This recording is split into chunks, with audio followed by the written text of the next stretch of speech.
سلام تعنا باللي زخبركم تخطاتلتي تلفزيون دبصانة تግራይ ዕለታዊ ዜና እንሆ ህዝብን ሃገርን ናበገደል ዘእቱ ዘሎ ሓይል ጥፍኣት ዝጉጅለ ፋሽስቲ አብይ አሕመድ ንምውጋድ መንግስት ትግራይ ምስ ሰራዊት ሓርነት ኦሮሞ بحبار نمكلاس عاب سمع كم زبطه منجست تግራይ حبيرلهم منجست تግራይ عدم ጉጅለ ፋሽስቲ አብይ ንምሕጻር ኩሎም ዝምልከቶም አካላት ተሓባበሩሉ እዋን ሎም እዩ ኣብ ትሕቲ ዝብል ርእሲ ኣብ ዘውጾ መግለጺ ነቲ ህዝብን ሃገርን ናበገደል ዘእቱ ዘሎ ሓይል ጥፍኣት ጉጅለ ፋሽስቲ አብይ አሕመድ ንምውጋድ ምስ ሰራዊት ሓርነት ኦሮሞ بحبار ንምቅላስ ኣብ ስምምዕ ከም ዝበጽሐ ኣፍሊጡ እዩ إلى سمعنا كلتيهم وجنات محاور عفنا نتفقات نقول فاشستي أبي مس مجافرتو حمد دبن مئتون أب قداي إثيوبيا مزمل كتم كلهم وجنات حبير كان مسرحن ومسعى عدل إذا هجر كانوا عن مجبارن كم زخنة اتمجلت عمل كيتولهم فاشستي أبي مسؤول كملاخ إساس عفورك أنت تسفح في حيل كل الأمحرن أبتم زحلفوت شعت عوارح حزب تجراي كبت أمدر متفا أيكون دوك تزاربوس كتسمعون زخبد سفي زخونه أرمنيا وقفع كم زفتصمن حزون نافتصم كم زخونه زحبرم اتمغلصي سراويت فاشستي ابي كاب ورحي حمله جميروم كسام لومي بوفري اديتات تግራይን وفر ፀحاي برقن እና ተደምሰሰ ከም ዝኾነን ኣብ ቀጻል ድማ ሙሉእ ተደምሲሱ ሓመድ ድበ ከም ዝለብስን ኣፍሊጥሎም ሰራዊት ፋሽስቲ ابي ኣብ ልዕሊ ህዝቢ ዓፋር ጨፍጫፍ ከም ዝፈጸመን ተገልቢጡ ድማ ሓየስ ሰራዊት ትግራይ ንህዝቢ ከም ዝጨፍጨፈ ኣምሲሉም ፕሮፓጋንዳ የናፍስ ከም ዘሎም እቲ ሓቂ ግና ሰራዊት ትግራይ ብዲሲፕሊን ዝተሃነጸ ህዝባዊ ሰራዊት ምዃኑ ብተግባር ከም ዘረጋገጸን ኣብቶም ዝተቆጻጸሮም ከባብታት ዓፋርን ኣምሓራን ህዝቢ ክልቲኦም ክልላት ልዑል ተቐባልነት ከም ዝረኸበን እቲ መግለጺ ምስ ሓበረም ነቲ ብዕራይ ወለደ ዘናፍስ ዘሎ ናይ ሓሶት ወረ ድማ بعالم لخاوي نصان زي شاراون أكل نختصارن منجست تግራይ ድማ ሙሉእ ምትሕባር ከም ዝገብርን ኣብ መግለጺኡ ሓቢሩ እዩ ደቡብ ኮርያ ዜጋታታ ናብ ደቡብ ወሎን ምብራቅ ጎጃምን ከይጓዓዙ አጠንቂቃም ሚኒስትር ጉዳያት ወፃኢ ደቡብ ኮርያ ተማሊ ኣብ ዘውጾ መግለጺ ዜጋታት እታ ሃገር ናብ ክልል ኣምሓራ ዞባታት ደቡብ ወሎን ምብራቅ ጎጃምን ከይጓዓዙ ከም ዘጠንቀቀን ደ ኮርያ ሄራልድ ጸብጺቡሎም እቲ ሚኒስትር ጉዳያት ወፃኢ ኣብ ተኸባቢ ውግእና ተኻይደ ከም ዝኾነ ምስ ሓበረም ደቡብ ኮርያውያን ናብ ተኸባቢ ከይገሹም ትልም መገሻን ተልይዎም ውን ጉዕዞኦም ንከናውሑን ኣብ ተኸባቢ ዘለው ድማ ናብ ካልእ ውሑስን ዝሓሸ ሰላም ዘለው ስፍራ ንክኸዱን ምዒዱሎም ሚኒስትር ጉዳያት ወፃኢ ደቡብ ኮርያ ነቲ ኣብ ክልል ኣምሓራ ዘሎ ኩነታት بغربا ان تخاتله كم زخونن ببእዋኑ እናገምገመ ንዜጋታቱ ሓበሬታ ከም ዝህብን እቲ ዜና ኣመልኪቱሎም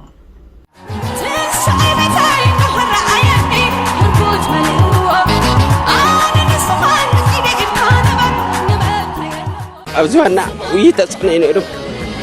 ግን ከመጠን ዳሊ ደስና ብጣዕሚ ፀሐይ በሪቕና ክንብል ንኽእልና ሓንቲ እንኳ ህይወቶም ንሳኸ ከፍሉ ንበረኻ ኸይዶም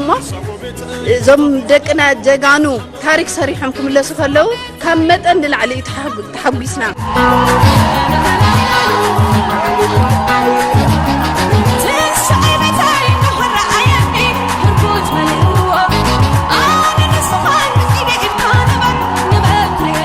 فرست نايت مال إنيرو تودينا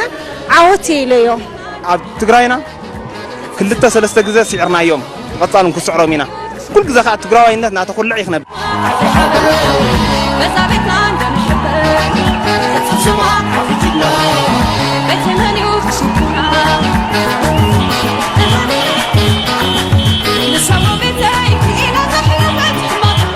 ناي قطر الإعلانات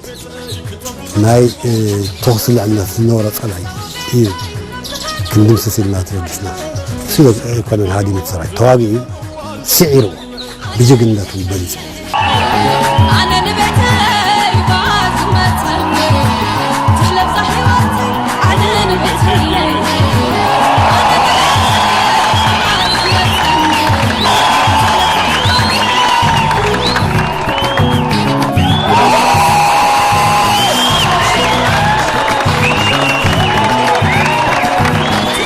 زوم تشافونا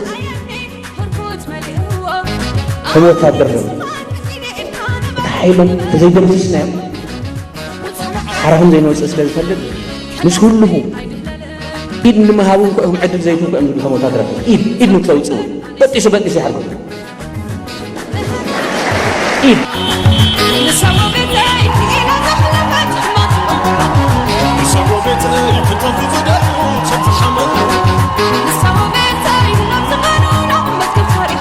الساعتهم نايبهم يقولوا أن إحنا أنا يبونا نقبر سرنا ولدنا أي تأمر سرحت يوم تمدقنا تحلب صحيواتي صبت تقرأي حطاني زدل تقرأي سعيرة تقرأي تعوت تسعروا ونفكع متقرشة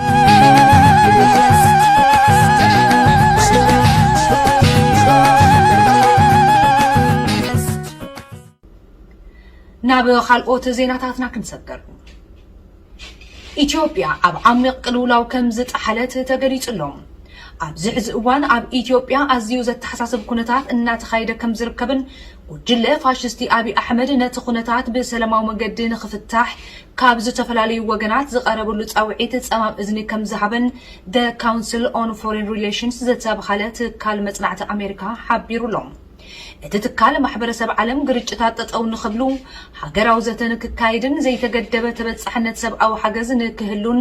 ዘቕርቦ ምሕጽንታም ፋሽስቲ አብይ ከም ዝተሓሰመን ከም በዓል ኣሜሪካ ንዝበላ ስትራቴጂካዊ መሓዙት ሃገራት ኢትዮጵያ ምስ ህዝባዊ ወያነ ሓርነት ትግራይ ወጊነን ለኣላውነት ሃገረይ ይዳፈር ኣለዋ ኣብ ዝብል ፕሮፓጋንዳ ተሸኺሉ ከም ዝርከብን ኣፍሊጡሎም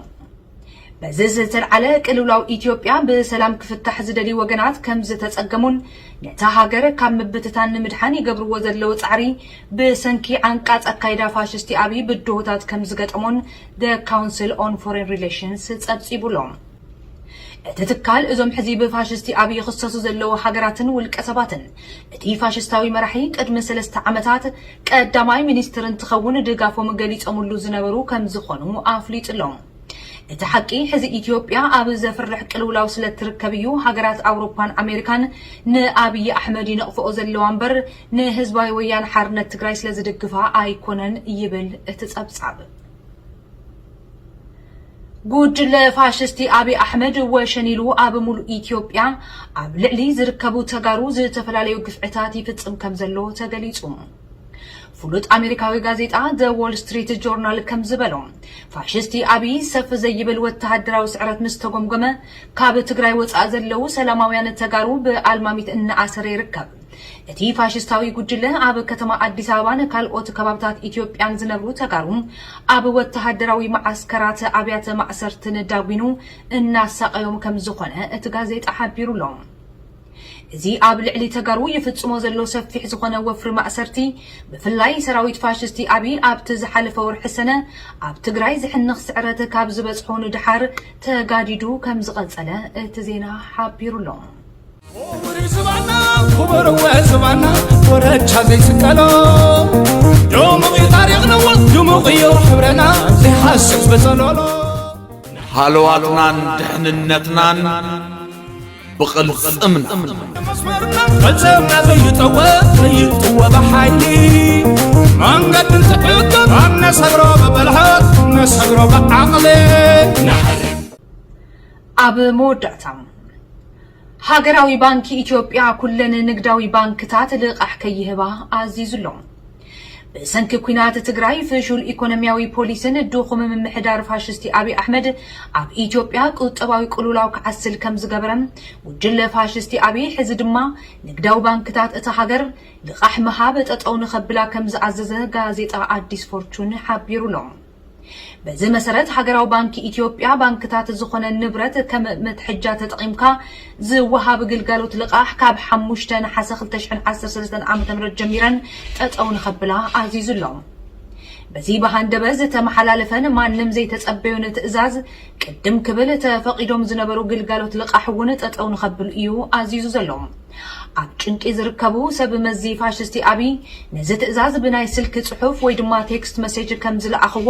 ብስሩዕ ደብዳበ ከም መሓላልፉ ከም ዘይደለዩን ነዚ ዓብይ ቁጠባዊ ጽልዋ ዘለዎ ስጉምቲ ዝወሰንሉ ምኽንያት ድማ ንህዝቢ ከብርሁ ከም ዘይከኣሉን እቲ ዜና ሓቢሩሎም ሰበስልጣን ፋሽስቲ አብይ ነዚ ውሳነ ዘመሓላልፉ ኢኮኖሚያዊ ሸርሕታት ጠጠው ንምባል እዩ ከም ዝበሉ እቲ ጸብጻብ ኣመልኪቱሎም بأركز زخبركم تملكتنا نلومي زحزنا لكم زيناتات أبزي لأمنا لنا بخالقوت تمساسلتي زيناتات مليسنا كساب نبقانا كساب شعو سلام حلواتنا ندحننتنا نبغل صمنا تقراي تسعر